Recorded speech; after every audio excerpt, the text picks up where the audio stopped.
Hello everyone, and welcome back to Let's Play 80 Days. Today we will have to do some of that strategic thinking I hear so much about. So we're coming to Burlington. We have only 20 days left, and I'm fearing that... let's sell the Amethyst, and I guess that's about it. We can go down... Well, we can go to the New Orleans.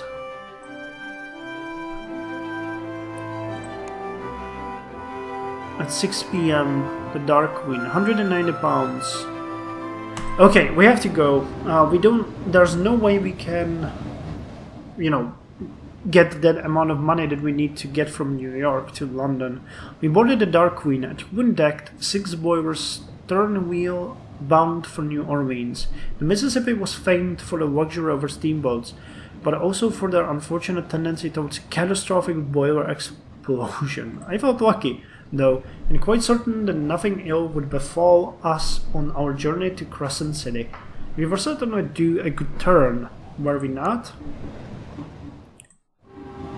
Let's see the news. Mysterious Frenchman captures notorious Jesse James. Well, I made it to the news. The common rooms and lounges of the Dark Queen were full of gamblers, enticing passengers into games of dice and cards. The riverports had been passing more and more regulation, and the cheats and crooks had all fled to the unregulated waters of the Mississippi to ply their trade. I set about earning what I could.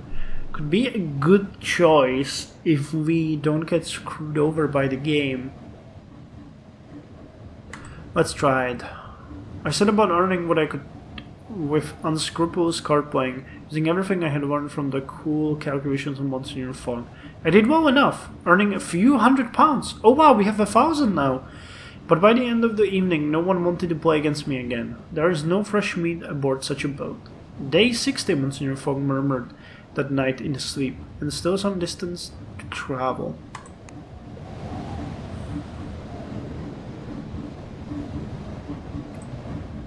Captain Latour was clearly quite cozy with the gamblers, and had something of their attitude himself. "I'll wager I can get us to New Orleans in 3 days rather than 4, he shouted to the room at the watch. "I'll take the wager." We could use an extra day, and the captain seemed quite sure of himself. 100 pounds on it, I called. The captain whooped before whooping off to the engine room. "Watch and learn, my friends. You'll see a record made today." New Orleans free from refugees. Captain Latour ordered the caveat to play a tune as he mustered the crew and gave them the order to push the engines to their maximum limit. The co-shower scowled at the extra work involved, but the captain ignored them magnanimously. The Dark Queen's crew seemed competent enough, but as the boilers whistled and screamed, the ship began to make ominous keening noises. I began to think the better of the wager and tried to convince the captain to renegade, to little avail. I had a terrible feeling about the entire enterprise. "Keep shoveling!" Captain Latour shouted, tapping dials and muttering orders. He squeezed more oil into the engine crank. "We'll be in the New Orleans by sundown," which was when something began to make a screaming noise. I turned about, looking astern, seeing smoke issuing from a crank in the metal. And then it was too late. The rear boiler exploded. The entire ship seemed to shudder and convulse, and the sailors screamed and wept and burned. It was hell, in the literal rather than metaphysical sense, and I was in it. We did not reach New Orleans that day, and I wondered if we ever would. Oh God, no.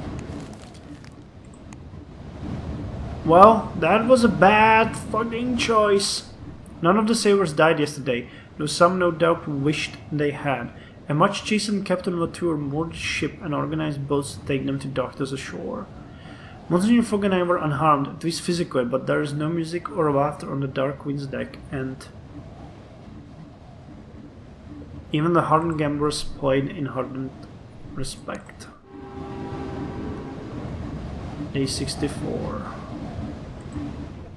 Dark Queen continued her journey down the Mississippi at a crawling pace. Captain O'Toole ordered only 2 of the 5 remaining boilers fired and had to offer double pay to the strokers to induce them.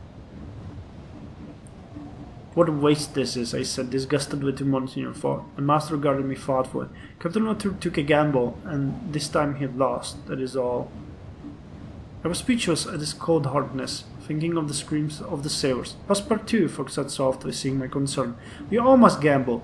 The only difference is in our calculations of the odds.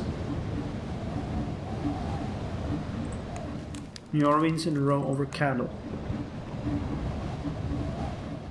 We docked in New Orleans when the sun was low in the sky, glinting over the brackish water of the river and waving the French and Spanish colonial villas of the city in soft yellow light. Captain O'Toole came to see us off. Bent back and almost curious, he handed me my winnings of £100. I think this wager has taught me caution, he said shakily. Be wary of New Orleans. She's a city a man can abandon himself in. I took his money. It was a paltry sum, but perhaps it would help him remember the lesson. Okay, so quickly. When can we go to Havana? Tomorrow at 12. Okay, what about the market? Oil paints. Okay, let's send them. Worth a lot in New York. In Chicago, Houston, and Atlanta. We have it too. Sketch. Okay, we're doing better with the money. The Western Cope. Tomorrow at 12. Oh, it's so quick. Okay, let's check the bank. We must once again make a demand upon the bank. You may have to wait a day or two. Plus 700 in tomorrow. And we need to talk to London. So we'll come tomorrow to check if there is something we can do. I met Death in a smoke-wreathed redwood bar in New Orleans as the jazz band struck up another tune. He offered to buy me a bourbon. Perhaps in 20 or 30 years, I replied archly, as some of the other patrons snickered. Death pulled off his mask to reveal handsome café au lait features and dark green eyes, and then extended a skeletal hand to me. A fine costume, I remarked. Merci, mon cher. I'm Death, at our neighborhood Mardi Gras, and I'm practicing my role. He took my proffered hand and brought the back of it to his lips for a gallant kiss. He flicked me a rather unmistakable look under his dark lashes. To be so clearly desired by Death was unnerving. I found my feet shaking and stepped back. He tilted his face to the side. Do you find my cover displeasing? He asked with a lazy smile. Not that. He laughed, low and pleasing. It matters little, mon cher. There are many white men in New Orleans who do. In spite of it, I am a free man. Death resumed his mask. I do not believe in prophecy, but the chill of his cold fingers on my face sent a thrill of fear through me. Abandoning dignity, I ran from the bar, nerves rattling like knuckle bones in a cup. So, funds at 11 and departs at 12. Okay. So we'll need to...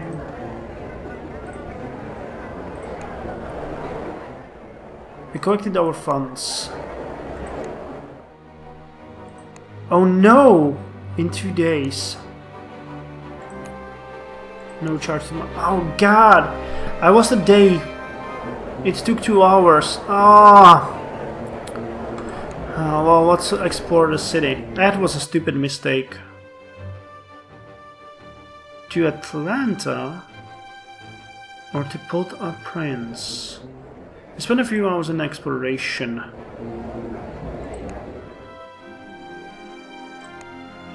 The Eastern Man. Tomorrow at 1 PM. Or we could go to New York.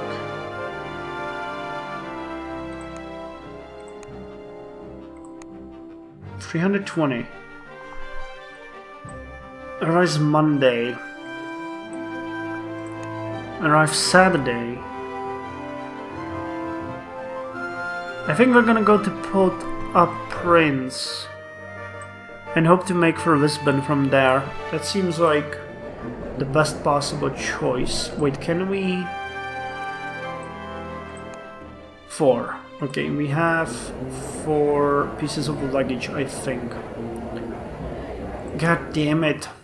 I'm gonna be at £2,000 now. We passed an anxious night with our 80-day deadline looming. Every sunset seemed to carry extra weight. We made ourselves comfortable at the night and spent a few hours walking around, but found nothing of great interest. So let's depart for Port-au-Prince. We're in eastern Maine. Our ship sailed out from the coast of New Orleans and across the waters of the Caribbean. They were fast and inexpensive. We jumped quickly aboard. Port-au-Prince free from gold prices. Captain Vachon was a portly, smiling man with a prominent gold tooth and a penchant for purple. I confess I found him rather charming in his way. He cared not a fig for fashion and seemed all the happier for it. My goodwill was, however, no help to him when, buried 200 miles from port, he was shot in the chest at close range. These were skies notorious for airship piracy. They seized the airship quickly and efficiently with precision that I would sooner associate with a military force than a piratical one. There were 4 of them in all, an older woman, a pair of teak-skinned twins, and a small-boned young man, each one bristling with cutlasses, daggers and pistols in worn leather holders. The marks of hard weaving were queer on their bodies. They were clearly desperate, and acted without pause. The older woman had me and Monsignor Fogg bound and brought to her in the navigation room. The bodies of the captain and crew had been dragged and laid out in a row on the deck, and I wondered if we would be next. I remember I thought this very calmly, and now I wonder whether I was not in some sort of shock. As I looked at the captain's bloodied, lifeless face, I wondered if she could be seduced. I considered whether I would prefer to be shot or stabbed or just thrown over the side of the airship.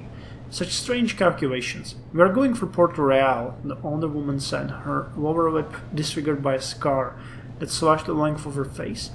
It shone vivid pink against her dark skin. "The crew is dead, but you..." She unsheathed her cutlass and scraped it against the skin of my cheek. "You 3 are white. You will be of use to us." "How can we be of use?" I asked weakly. "We are simply travelers. So tractable, that is good. Perhaps you will live through this after all." One of the twins whispered something to her ear and she stalked away, her face darkening. The twin turned to me. "Don't be afraid of Lily," she said. "She's just scared. We all are. You have to help us, please."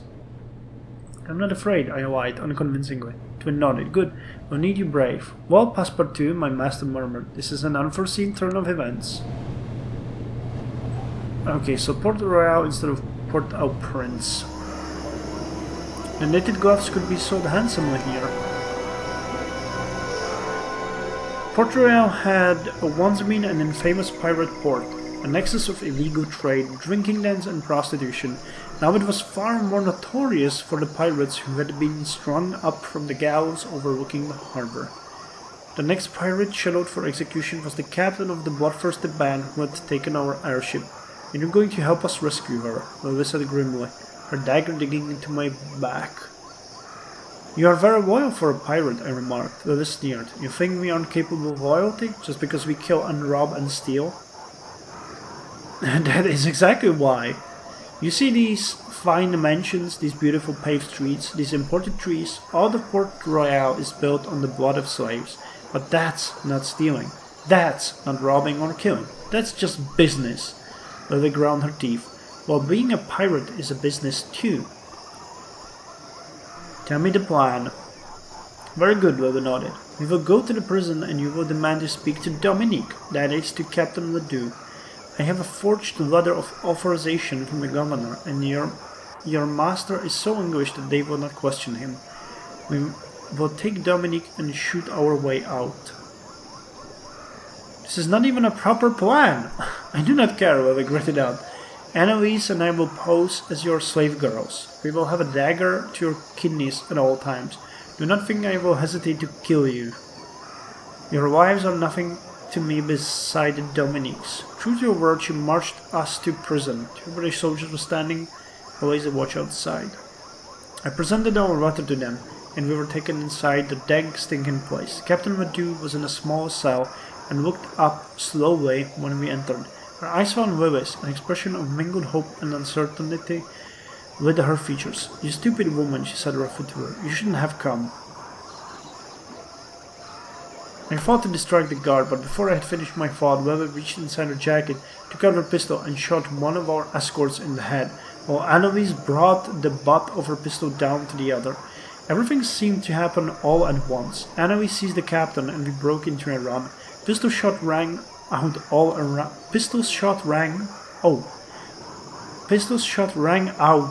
around us, and Annalise offered me a spare gun. "They're shooting at you too, Monseigneur." I took it. We had committed ourselves by helping the pirates, and I had to think of surviving this ill-considered encounter. The soldiers were clearly unprepared for a straightforward escape attempt in Port Royal itself, which gave us a much-needed advantage. Then Annalise screamed and clutched her shoulder, and I looked back to see a soldier reload his pistol and pointed at Monsieur Fogg. I shot the man, and his stomach exploded in a bloody ruin. I saw the wet pink of his viscera spread across the floor as he slumped over. He was dead. There was no time to remorse. "Come on," roared Lily, putting me along. I can barely remember how we escaped, only that we did. We stopped when we reached the docks. I did not want to stop. I wanted to keep running, but she caught me by the arm. "Thank you for your help," she said, eyes shining. "You'd best get out of Port Royal quick. Sharp." "Take us with you," I begged. Captain Ledoux pulled Lily to his side. "You should go your own way," Ledoux said, her dark brown eyes surprisingly kind. "The governor will be looking for me, not you. You will be better on your own. Good luck." With that, they abandoned us at the docks. "Well," said Monsieur Fogg with admirable calm, "I think it's time we left Port Royal." Okay, I'm not going back to Havana, so let's go there at the ship Hispaniola immediately. The Hispaniola was a fine old sailing ship. I could have sold something now that I'm thinking about it. Well, never mind. The Hispaniola was a fine old sailing ship that had been bought up in a ruined state and beautifully restored. Most of the fittings were original, but the capstans and arc chain were steam-powered, so the boat could be operated by a skeleton crew. It was clearly a pet project of its owner, one Monsieur Smithens, rather than a commercial vessel of any kind. Converse. "Greetings, Captain. Can I ask you about Port-au-Prince?" "To Dakar?" "No idea, but now the loss of the slave trade has hit cynical heart. Tell me, is this not a grand adventure?" "Indeed. I am never going back to my ledgers." Port-au-Prince. Auckland? Nah. Panama. Ponta Delgada. And they say that Ponta Delgada is linked to London aboard the 6 of 1, but the fare is over £7,000. Ponta Delgada to Lisbon. I believe so.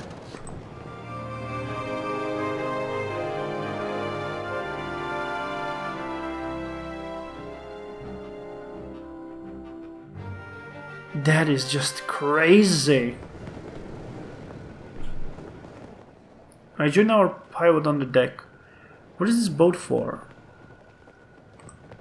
I ask him as we sit across the crystal waters of the Caribbean Sea. "I worked in insurance, would you believe?" he explained, and he adjusted the ship's great wheel via a small palm-held rotary device, ensuring shipments made on vessels like this: sugar, rum, coffee, gold, I saw the figures, but not the shipments. So you have retired? He laughed. Not quite. I am doing an audit. I found a company's sheet to be in arrears, and this boat was confiscated to the value of sums owed. I simply have not returned it to my company in London yet. So indeed you are a pirate, I exclaimed. You have stolen a ship. He laughed and nodded slowly. I rather fancy I have. Crime, it seems, is very easy, Passepartout, especially when no one is watching. Out in the world, no one is ever watching. Someone is always watching, I replied seriously. Ah, but not everyone matters, he replied, a mooncalf expression floating across his face. I narrowed my eyes. You have bet a woman, monsieur, I entreated. He swiveled the wheel about abruptly, avoiding an outcrop that made my heart jump. When we reach Port-au-Prince, what will you do? He asked. Head across the Atlantic, I replied. He nodded but offered no advice, almost saying, when I reach Port-au-Prince, I'll have the name of the ship repainted. I will call her La Minette. He stared wistfully away. Frankly, friends, I would rather be captained by a drunk than a fool in love.